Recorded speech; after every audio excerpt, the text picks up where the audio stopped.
There was once a little boy called Willie. I never knew his other name, and as he lived far off behind the mountain, we cannot go to inquire.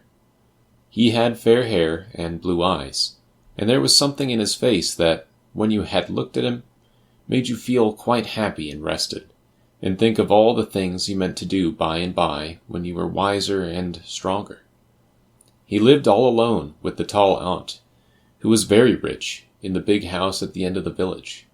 Every morning he went down the street with his little goat under his arm, and the village folk looked after him and said, "There goes Master Willie." The tall aunt had a very long neck. On the top of it was her head. On the top of her head she wore a white cap. Willie used often to look up at her and think that the cap was like snow upon the mountain. She was very fond of Willie, but she had lived a great many years and was always sitting still to think them over. And she had forgotten all the games she used to know, all the stories she had read when she was little, and when Willie asked her about them, would say, "No, dear, no, I can't remember. Go to the woods and play." Sometimes she would take his face between her two hands and look at him well, while Willie felt quite sure that she was not thinking of him, but of someone else he did not know. And then she would kiss him and turn away quickly, saying, "Go to the woods, dear. It is no good staying with an old woman." Then he, knowing that she wanted to be alone, would pick up his goat and hurry away. He had had a dear little sister called Apple Blossom, but a strange thing had happened to her. One day she overwound her very big doll that talked and walked, and the consequence was quite terrible. No sooner was the winding-up key out of the doll's side than it blinked its eyes, talked very fast, made faces, took Apple Blossom by the hand, saying, "I am not your doll any longer, but you are my little girl," and led her right away, no one could tell whither, and no one was able to follow. The tall aunt and Willie only knew that she had gone to be the doll's little girl in some strange place, where dolls were stronger and more important than human beings. After Apple Blossom left him, Willie had only his goat to play with. It was a poor little thing with no horns, no tail, and hardly any hair. But still he loved it dearly, and put it under his arm every morning while he went along the street. "It is only made of painted wood and a little hair, Master Willie," said the blacksmith's wife one day. "Why should you care for it? It is not even alive." "But if it were alive, anyone could love it." "And living hands made it," the miller's wife said. "I wonder what strange hands they were. Take care of it for the sake of them, little master." "Yes, dame, I will," he answered gratefully, and he went on his way thinking of the hands, wondering what tasks had been set them to do since they fashioned the little goat. He stayed all day in the woods helping the children to gather nuts and blackberries. In the afternoon he watched them go home with their aprons full. He looked after them longingly as they went on their way singing. If he had had a father and mother, or brothers and sisters, to whom he could have carried home nuts and blackberries, how merry he would have been. Sometimes he told the children how happy they were to live in a cottage with the door open all day, and the sweet breeze blowing in, and the cocks and hens strutting about outside, and the pigs grunting in the sties at the end of the garden, to see the mother scrubbing and washing, to know that the father was working in the fields, and to run about and help and play, and be cuffed and kissed, just as it happened.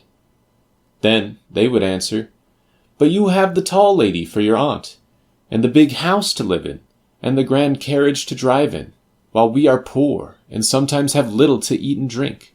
Mother often tells us how fine it must be to be you." "But the food that you eat is sweet because you are very hungry," he answered them, "and no one sorrows in your house. As for the grand carriage, it is better to have a carriage if your heart is heavy, but when it is light, then you can run swiftly on your own 2 legs. Ah, poor Willie, how lonely he was. And yet the tall aunt loved him dearly. On hot, drowsy days he had many a good sleep, with his head resting against her high, thin shoulders, and her arms about him. One afternoon, clasping his goat as usual, he sat down by the pond. All the children had gone home, so he was quite alone.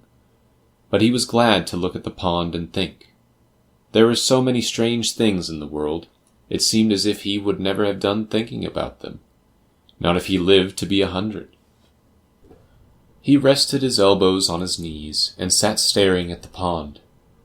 Overhead, the trees were whispering. Behind him, in and out of their holes, the rabbits whisked. Far off he could hear the twitter of a swallow. The foxglove was dead. The bracken was turning brown. The cones from the fir trees were lying on the ground. As he watched, a strange thing happened. Slowly and slowly, the pond lengthened out and out, stretching away and away until it became a river. A long river that went on and on, right down the woods, past the great black firs, past the little cottage that was a ruin and only lived in now and then by a stray gypsy or a tired tramp, past the setting sun till it dipped into space beyond. Then many little boats came sailing towards Willy, and one stopped quite close to where he sat, just as if it were waiting for him. He looked at it well. It had a snow-white sail and a little man with a drawn sword for a figurehead. A voice that seemed to come from nowhere asked, "Are you ready, Willy?" Just as if he understood, he answered back, "Not yet, not quite, dear Queen, but I shall be soon. I should like to wait a little longer." "No, no.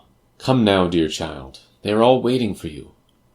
So he got up and stepped into the boat, and it put out before he had even time to sit down. He looked at the rushes as the boat cut its way through them. He saw the hearts of the lilies as they lay spread open on their great, wide leaves. He went on and on beneath the crimson sky towards the setting sun, until he slipped into space with the river. He saw land at last, far on ahead, and as he drew near it, he understood whither the boat was bound. All along the shore there were hundreds and hundreds of dolls crowding down to the water's edge, looking as if they had expected him. They stared at him with their shining round eyes, but he just clasped his little goat tighter and closer, and sailed on nearer and nearer to the land. The dolls did not move. They stood still, smiling at him with their painted lips. Then, suddenly, they opened their painted mouths and put out their painted tongues at him. But still he was not afraid. He clasped the goat yet a little closer, and called out, "Apple Blossom, I am waiting. Are you here?" Just as he had expected, he heard Apple Blossom's voice answering from the back of the toy town. "Yes, dear brother, I am coming." So he drew close to the shore and waited for her. He saw her a long way off and waved his hand. "I have come to fetch you," he said. "But I cannot go with you unless I am bought," she answered sadly. "For now there is a wire spring inside me, and look at my arms, dear brother." And pulling up her pink muslin sleeves, she showed him that they were stuffed with sawdust. "Go home and bring the money to pay for me," she cried, "and then I can come home again." But the dolls had crowded up behind, so that he might not turn his boat round. "Straight on," cried Apple Blossom in despair. "What does it matter whether you go backwards or forwards, if you only keep straight when you live in a world that is round?" So he sailed on once more beneath the sky that was getting grey, through all the shadows that gathered round, beneath the pale moon, and the little stars that came out one by one and watched him from the sky. I saw him coming towards the land of storybooks. That was how I knew about him, dear children. He was very tired and had fallen asleep, but the boat stopped quite naturally, as if it knew that I had been waiting for him. I stooped and kissed his eyes, and looked at his little pale face, and lifting him softly in my arms, put him into this book to rest. That is how he came to be here for you to know. But in the Toyland, Apple Blossom waits with the wire spring in her breast and the sawdust in her limbs, and at home, in the big house at the end of the village, the tall aunt weeps and wails and wonders if she will ever see again the children she loves so well. She will not wait very long, dear children. I know how it will all be. When it is quite dark tonight, and she is sitting in the leather chair with the high back, her head on one side and her poor long neck aching, quite suddenly she will hear two voices shouting for joy. She will start up and listen, wondering how long she has been sleeping, and then she will call out, "Oh, my darlings, is it you?" And they will answer back, "Yes, it is us. We have come. We have come." And before her will stand Willie and Apple Blossom, for the big doll will have run down, and the wire spring and the sawdust will have vanished, and Apple Blossom will be the doll's little girl no more. Then the tall aunt will look at them both and kiss them, and she will kiss the poor little goat too, wondering if it is possible to buy him a new tail. But though she will say little, her heart will sing for joy. Ah, children, there is no song that is sung by bird or bee, or that ever burst from the happiest lips, that is half so sweet as the song we sometimes sing in our hearts, a song that is learnt by love, and sang only to those who love us. End of Master Willie